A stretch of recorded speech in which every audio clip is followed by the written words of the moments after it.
Patrick Michael Strange. And I'm Ulysses E. Campbell. And this is Two Guys and a Comic Book. Just this museum, if you ever get a chance, check out the Geppies Entertainment Museum. We're Make loving the our time here. Hey, but you know, we got to go to a break and we've got our first guest that we need to bring on. So you stay right where you are, don't go anywhere, and we'll be right back.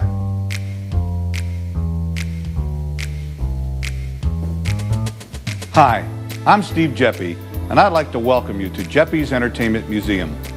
In 1974, I quit my job as a letter carrier at the U.S. Postal Service and opened a small comic book store in the basement of a TV repair shop. Little did I realize that from that humble beginning would grow this incredible pop culture collection you see here today. At the center of that collection is the comic character, the Brownies, Buster Brown, Mickey Mouse, the Lone Ranger, Superman, Barbie. These are just some of the characters who've made a tremendous impact on our individual childhoods while at the same time shaping our collective experience. As you wander through these halls, you will see the history of the country and our changing society reflected in those characters and the media through which they entertained us. Why are these characters so important to us? Perhaps it is their power to distract us. They've brought us relief in times of trouble, like the Great Depression and World War II. Today, they help us escape the pressure and stress of our ordinary, everyday lives. But there's more to it than that. These characters have played a large and largely unrecognized role in our education. Batman comic books helped me to learn to read when I was 5 years old. Thanks, big guy. That experience fostered a lifelong love of reading. Well, welcome back. We are here at Geppie's Entertainment Museum in Baltimore's Inner Harbor at Camden Station. And Patrick and I are joined for this segment by Andy Hirschberger. Andy is the Associate Curator here at Geppie's. Welcome. Thank you. Thank you for having me in the place that I work. Well, this is a fabulous place that you work. I would love to work here. Oh, thank you. Thank you. We have applications up Well, make sure you get me one of those. Wow, okay. I am in awe of everything that you have in here. But we find ourselves in the comic book room. And if you are a comic fan, like me and Patrick are serious comic fans to our hearts, this is the place you want to be in Geppie's. Not that you don't want to see everything else, but this is where the comic books are. You'll go crazy. Yeah, you know, there was a game that I used to play called Cosmic Wimp Out. My friends told me that I used to draw strength from comic books when we played that game. So I'm just imbued sitting here in the comic book room. So can you tell us a little bit about what you have in here? Oh, we have quite a lot in the comic book room. We have Superman's first appearance, Action Comics #1. Yes. The $1 million comic, the first $1 million comic. The Batman first appearance, Detective 27. We have Spider-Man's first appearance, Amazing Fantasy #15. We have the first appearance of the Iron Man. We have lots of firsts, lots of key issues. Definitely. Watchmen #1, the miniseries that was voted by Time as one of the top 100 novels of the 20th century, and the comic book. In Japan, it would probably have been #1, but they have a little bit of a different attitude towards graphic novels, a little bit more, as they say, in Japan, graphic novels are considered art. In America, they are still struggling to be given their proper due. That is true. Well, but don't you think that that's changing a little bit? I mean, right now we're enjoying the incredible, unprecedented success of the Avengers, which of course is based on a comic book property. Well, the Avengers has been a cash cow. It's doing very well. Marvel has managed to create a serialized film, which is very impressive considering serials have been out of favor for years, but now they're coming back. They created their own universe, much like the comic universe of Marvel when it first started. Stan Lee created this interconnected world where you could read Fantastic Four #3 and know that it was affecting Amazing Spider-Man #5, and just the way everything merged. And now they're doing that with movies. Yes. And it's really great. And of course, DC has been very successful with the Batman franchise. Yes. And we're seeing what they're saying is a golden age for comic fans in the films. Now, I beg to differ because I say there was also a golden age in the 40s with the movie serials, ironically bringing us back to here. They say the Captain Marvel movie series is one of the best ever made. The guy who could do that was practically a martial artist, does all these backflips and all sorts of crazy stuff that Sonny Chiba would later very popular later on. Now, was that Tom Tyler? That was Tom Tyler. Okay. Oh, wow. You know, well, I tell you what, I'm a big fan of all those old serials, and Captain Marvel, I'm so delighted that you mentioned that one, because that is one of the, that holds up to this day. If you haven't seen it, young man, you should take a look at it. I've seen a little bit, but I'm still trying to get acquainted to that material. Awesome stuff. It's just amazing to see that they were able to do that type of special effects during that time. Well, you know, the flying scenes, as I recall, they used there was a dummy on wires that they would use for that, if I'm not mistaken. That's generally the way they would have people fly back then. Dummies on wires. You could see it in a lot of movies. The Rocket Man serials, you'll see the guy like this. He was a little dummier than Captain Marvel did. He was a lot dummier.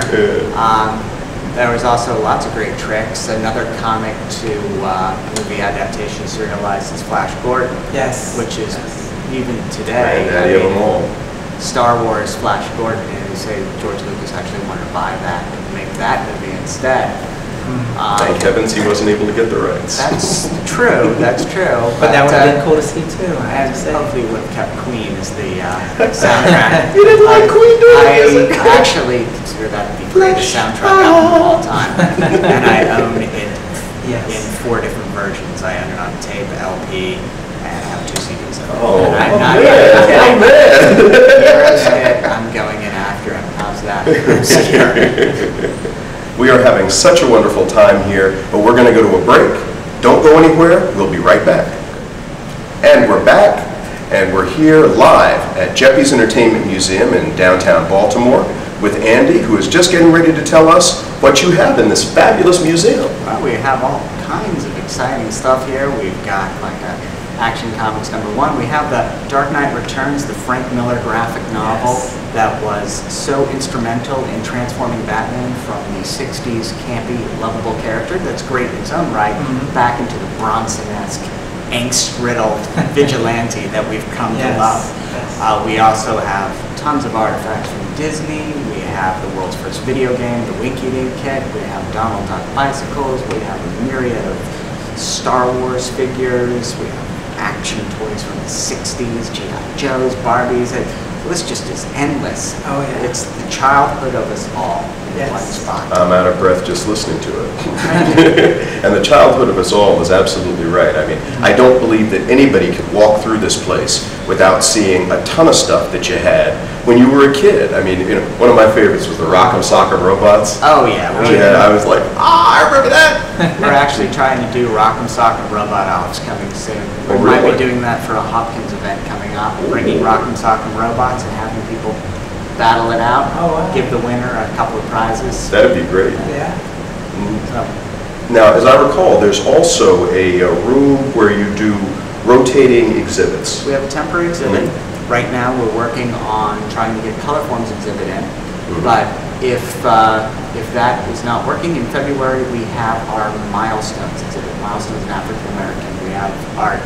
We have a bunch of people coming in and showing how the African American experience influences comics and popular culture.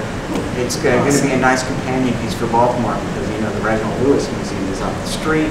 There's a lot of history in Baltimore. We have the Underground Railroad in Baltimore, and it's a way to just show. You know, we have our comic room, which shows one aspect of culture. This is another aspect of culture. It's enriching, exciting to see where things came from. And so we're looking forward to that, and that'll be in 2013, February. And we have the Baltimore Heroes room right next door, which was amazing for me to see. I just worked with Cal Ripken Jr. on a commercial about a couple of weeks ago, and seeing his jersey and just some of these other Baltimore heroes. John Waters' Crybaby jacket, I saw up there. It's Bet you didn't know all those people from Baltimore. No, I didn't. No, I didn't. It's just, wow, is all I can say. I'm kind of speechless, so if you'll excuse me, I'm just enjoying everything I'm looking at right now. One of the other things that I think is absolutely fabulous about this museum are the interactive displays. And can you tell us a little bit about those? Well, absolutely. Jeppy's is really interested in education. We don't want, you know, just to show you the fun. We want you to ponder and think about it. And one of the best ways we felt to do this was we have this room filled with comics. And what's the thing when you see stuff behind glass that you most want to do? Touch it. Yes, yes. So what we did is we built 3 interactive kiosks in the comic room where you can read 6 different titles that are in the museum. Wow. Action Comics #1, you can get your hands on it, you can read it.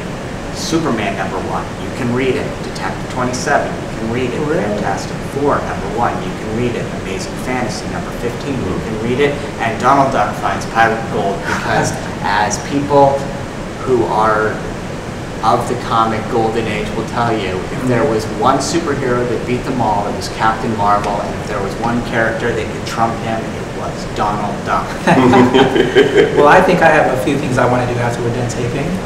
I didn't even know that. That is awesome. I see the buttons where you can turn, I guess, some of these spindles around to see some of these other books. We have our rotating cases filled with the CGC comics. One of the things about comics that's very interesting is it's like a lot of antiques. It has an appreciable difference in value depending on the condition.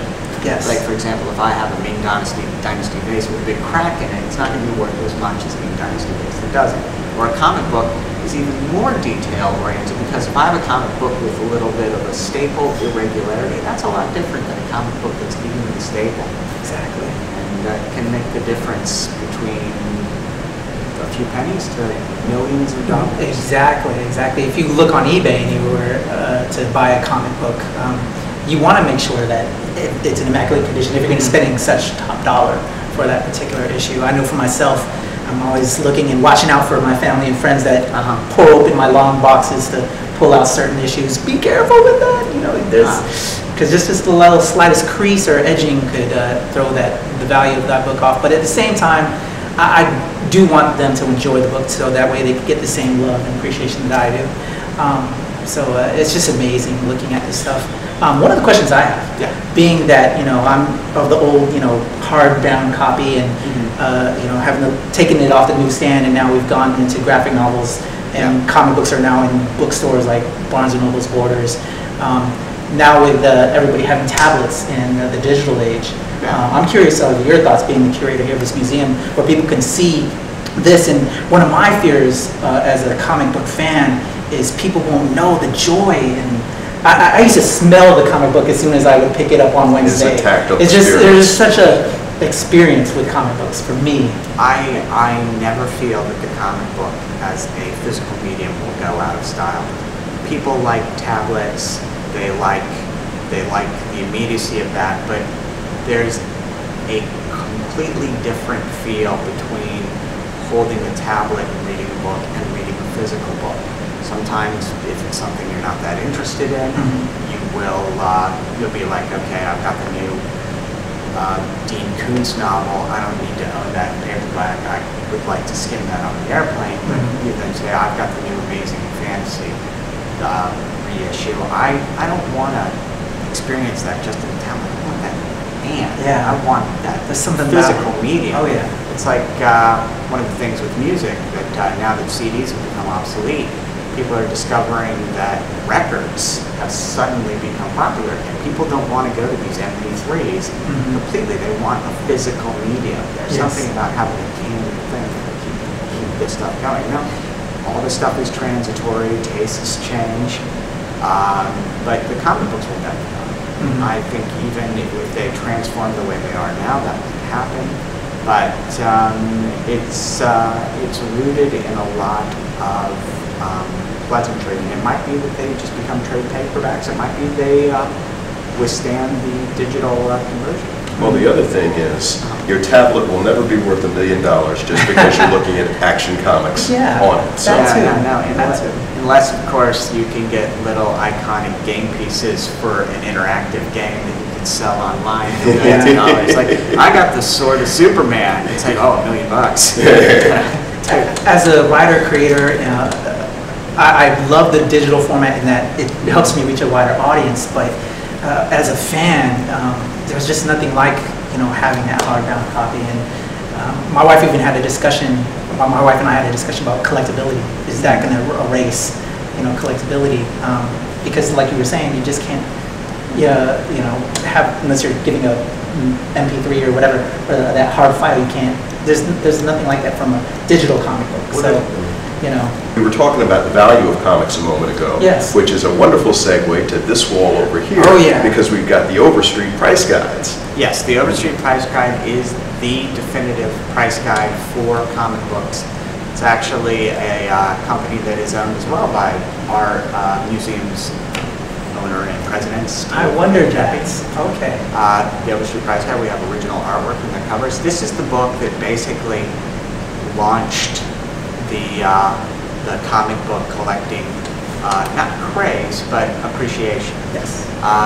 It was a forerunner. It saw that people were trading on their youth. They were going back to comics. People were collecting them, and they said, well, you know, we got something here. Let's make a book that shows what things were worth. And to show how effective this book has been in valuing a comic book from the 1930s as opposed to like a movie book from the 30s, which I could go to the store and buy for probably $10. Action Comics was selling for less than $1,000 when that book first debuted, and now it's over 1 million listing. So this is a thing that basically got people looking at comics, investigating comics, and the guy who put it together, Bob Overstreet, was such a fan, and he created this thing that said, look, comics are worth more than just, comics are worth money. But also, because they're worth money, they made people look at them who would normally look at them, and then they were like, wait a minute, they're worth money, but they're not worth money in the sense of their currency. They're also worth money in the sense that they're entertainment. Yes. It's a value. It's like you read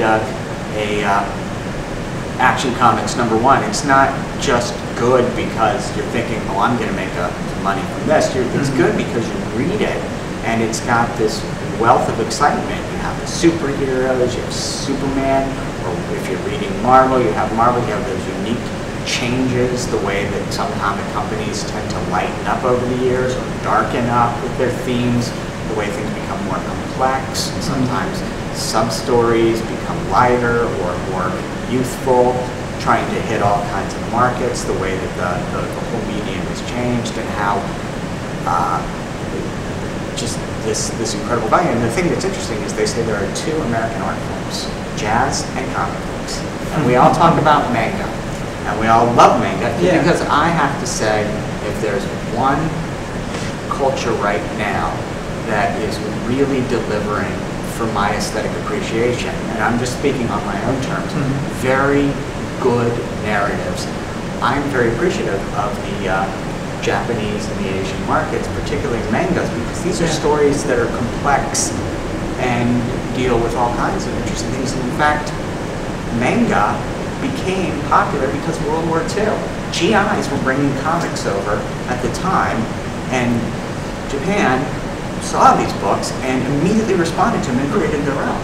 Wow. And I mean, the cross-pollination is wonderful because there's a different cultures are all different, and there's a different way of living one's life in one place than there is in another. So when you see a story format that's from where you grew up, and then you see it as relayed back to you from another culture, like whether you go and see Speed Racer as an anime, or even to make it more like if you go and see The Good, the Bad, and the Ugly. That's an Italian reimagining of an American Western. And it's that those little differences that make something that's so familiar seem fresh. Being former military, I can definitely stress how big comics were for me. As both kid, being a military brat and being in the military myself, when you're traveling so much, you're having to make new friends. So my friend were comic books. They were the constant. If I was in this place and I would not see that friend anymore, and I'd go to this other place, I would see a comic book on there. Oh, here's the next Adventures of Superman, and especially with manga as well. I'm a little bit younger than you guys, and how manga has really started to step up along with anime. How much they are influencing people of my generation. They're that constant. When you're going from one place to place, you can always count on the next issue of Superman or Dragon Ball Z. And your old friend will be there waiting. They'll be there waiting for you. And on top of that, it not only creates you obviously have a friend, but you have a touchstone in which to make new friends. Oh yeah, indeed. It's like I pick up a copy of mpg Psycho, And I start reading it, and I say, wow, this is great. And I type a review on Amazon.com, and then somebody writes back and says, you know, I'm a big Takashi Miike fan. I read the comic as well. I thought these were differences. I read Takashi Miike, you know, I like him too. And this is, I mean, that's not a comic book artist, but it's an artist or director who pulls a lot of these movies from content. You know, one of my pleasures has been to have come through the museum and tape a show for my program, Fantastic Forum. That was a very good show. Well, thank you. You know, that was a special. You know, it deviated from the typical thing that we do, which is primarily a panel discussion. We have interviews and features. So I would love to be able to come back or to get you as a guest on the show. Well, we'd love to have you. I'd love to be on the show. Yeah, we do panel discussion. I do interviews. In fact, I've gotten such notables as Neil Adams, Howard Chaykin, Frank Cho we've had on the show, Matt Wagner, Jim Shooter. In fact, did a really good interview with him about creators' rights, which is a passion of mine. So, yeah, so I mean, I try to get a lot of people who are relevant in the comics industry with something to say, because we talk about everything from frivolous stuff like, oh, who's stronger, you know, Superman or the Hulk, to, you know, serious issues like the creators' rights sort of thing. And also, Patrick is an incredible creator, comic artist, writer, you know, and does a show of his own, at least one. Yeah, I used to write and publish comic books. Used to attend Baltimore Comic Con, and I now have taken a lot of my filmmaking into working on a comic book show, well, pop culture show, much like the amazing Fantastic Forum, which I strongly suggest you all check out, called Bam Kapow, with my fellow hosts Toya Chisholm, Troy Soul Edler, and LD White. And we're produced by the great C. Lorenzo Johnson, another fellow comics creator. We do much of the same that Fantastic Forum does, and would love to take our show here. This is an amazing museum, and I'm very appreciative that you allowed us to come and check this place out. Well, we're very happy that we have two enthusiastic fans to come to this museum. I mean, we appreciate that somebody, not just somebody, two individuals that really care about these materials would come in and are excited about it, because that tells us that we're doing our job. Yeah. If somebody comes in, it's like, it's great if you know, it's great if you don't know, but it's better if we get somebody that loves this stuff, because if we can put a smile on their face, we're doing it right. Well, you've done it. I have a permanent one today. It's going to be hard to erase this. Well, that just sort of brings me to something, though, because the collector's market we were talking about a little bit earlier, and one thing that I've noticed is you find a lot of people who don't necessarily know comics, but they take a very speculative view of it. And so every time there's a new #1, in fact, I remember at the store where I shop in Washington, D.C., when Obama was elected, there was a Spider-Man issue, and they went through like 6 printings. And, you know, people are snapping these things up, and I had to say, hey, you know, that's never going to be worth anything, because they've done 6 printings already. It's the relative scarcity of these things. I mean, you know, Action Comics #1 wouldn't be worth anything but for the fact that everybody's mother threw all of them out, except for the ones that were squirreled away in somebody's attic somewhere. Which is why Jeppy's Entertainment Museum promotes comic destruction by mothers. We've actually asked the mothers of America to secretly steal into their children's basements, grab all of their comics, and incinerate them. Please don't try to throw them in the water, do something, because we can still sell water-damaged comics. Don't remove them from the covers, don't do any small tears, damage, destroy them completely. And that will bring my comic collection.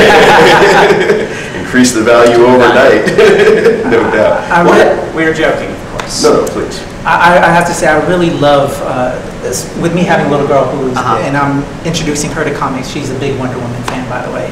I love how, when I eventually take her here, how you really do show the evolution of comic books. How in this room alone, how you had it from the old newspaper clippings into big little books. And then from bronze, gold, modern, silver, and then just even taking it into the other rooms, how the promotional tie-in started to occur, and comics started reaching a wider audience. And the historical nature that you have to go along with it. And earlier you said in one of the other segments that you can look at Detective Comics 27 or Amazing Comics, Action Comics 1, First Appearance of Superman. This is just amazing, and anybody, if you're in Baltimore, I definitely strongly suggest you check out this museum and take it all in, because if you're a comics fan, you're going to go crazy like me and be speechless and go bananas and talk on and just blah. Mom, Dad, honey, baby, did you see that? Or my friend, man, you gotta check this out, look at this. Like, I'm sitting next to the first appearance of Hellboy. I'm sitting next to just such key books, and it's just amazing. I wish I had your job. We're having so much fun, but we have to go to a break. So you stay right where you are, and we'll be right back. I dreamed of creating this museum for almost 30 years, but where to build it? When I toured Camden Station for the first time in 2003, I realized I had finally found the home these characters so richly deserved. Abraham Lincoln passed through this building 4 times. When Babe Ruth left his boyhood home of Baltimore to play for the Boston Red Sox, he took a train from this very station. Today, the first floor houses Sports Legends at Camden Yards, a museum which chronicles the history of Maryland sports. If there is a more appropriate place to display the history of pop culture in America, I can't think of it.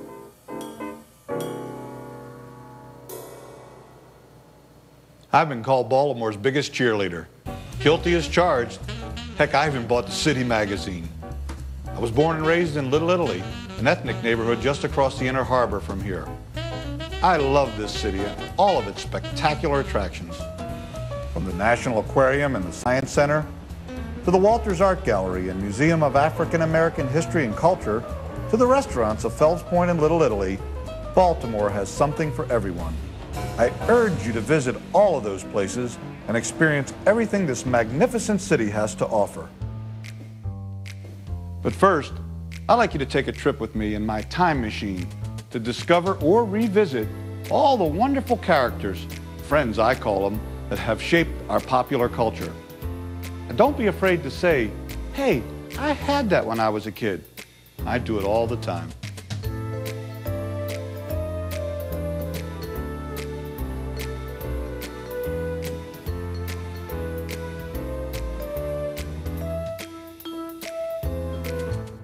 We're back, and we've been having such a good time here with Andy at Jeppy's Entertainment Museum.